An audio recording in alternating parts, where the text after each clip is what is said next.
ஐயப்ப விரதம் இருக்கிற இந்த 48 நாட்கள் நம்ம எந்த மாதிரியான விஷயங்கள்லாம் ஃபாலோ பண்ணணும் அப்படின்னு நம்ம பார்க்கலாம். ஃபர்ஸ்ட் இந்த ஐயப்ப விரதத்தை வந்து பிரம்மச்சாரிய விரதம்னு சொல்லுவாங்க. ஏன்னா இந்த 48 நாட்கள் நம்ம வந்து நம்மளோட ஆசையை அடக்கி இந்த விரதம் இருக்கிறனால இதுக்கு இந்த பெயர் வந்துச்சு.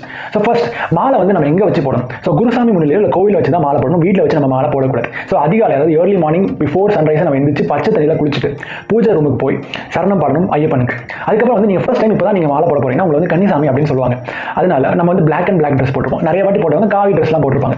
ஸோ இந்த 48 நாட்கள் நம்ம வந்து ஒரு சைவ உணவு மட்டும்தான் சாப்பிடணும். ஒரு நாளைக்கு ஒரு வாட்டியாவது வாழை இலையில சாப்பிடணும் அப்படின்னு சொல்லுவாங்க. இந்த 48 நாட்கள் நம்ம வந்து எல்லாத்தையுமே ரொம்பவே மரியாதையோட நடந்துக்கணும். யாரையுமே திட்டக்கூடாது அப்படின்னு சொல்றாங்க. அது யாரா இருந்தாலும் சரி. அது மாதிரி ஒருத்தவங்க பேசும்போது சாமி சொல்லி பேசணும். ஒரு கான்வர்சேஷன் ஸ்டார்ட் பண்ணும்போது சாமி சரணம் சொல்லி ஸ்டார்ட் பண்ணணும். முடிக்கும் போது அதே மாதிரி சாமி சரணம் சொல்லி முடிக்கணும் அப்படின்னு சொல்லி இந்த மாதிரி ரூல்ஸ்லாம் இருக்கு. ஸோ அது போக இன்னொரு முக்கியமான ஒரு விஷயம், இந்த 48 நாட்கள் நம்ம சேர்க்கிற உணவுல வந்து நம்மளோட செக்ஷுவல் டிசைர்ஸை ட்ரிகர் பண்ற மாதிரியான உணவுகளை தவிர்ப்பது ரொம்பவே நல்லது. உங்களுடைய ஐயப்ப விரதம் வெற்றி பெற என்னுடைய வாழ்த்துக்கள். ஸோ இந்த வீடியோவில் நம்ம என்னெல்லாம் பண்ணணும் அப்படின்னு பார்த்தோம். நெக்ஸ்ட் வீடியோவில் இந்த 40 நாட்கள் நம்ம